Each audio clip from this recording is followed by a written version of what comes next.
मुल्क तब ऊपर जाता है जब एक मुल्क अमीर होता है।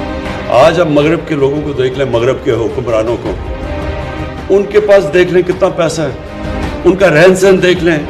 और एक मकरूज मुल्क के जो भी यहाँ जिन्होंने हुकूमत की इनका रहन सहन देख लें और इनके पास पैसा देख लें। आपको लगेगा कि यहाँ दूध की नहरें बह रही हैं, और लगेगा वो गरीब मुल्क है जब आप उनके प्राइम मिनिस्टर्स को, पुरानों को देखें, उनका रहन सहन देखेंगे। उनके जब यूनाइटेड नेशंस में जब उनके जाते हैं प्राइम मिनिस्टर्स या हेड ऑफ स्टेट्स यूएन के अंदर,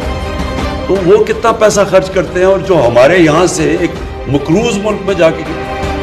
किस तरह वहाँ रहते थे, किस तरह पेंट हाउस और होटल के ऊपर पूरे जो सबसे महंगे होटलों में जाके रहते थे। ये है हमारा मसला, और बदकिस्मती ये है कि हम जिधर से शुरू हुआ था हमारा सिविलाइजेशन, जो हम देखते हैं मदीना की रियासत, क्योंकि नबी सल्लल्लाहु अलैहि वसल्लम ने वो रियासत बनाई थी, तो जब वहाँ देखें तो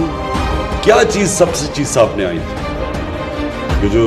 रियासत के सरबराह थे वो सादगी में रहते थे, किसी ने महलात नहीं बनाए,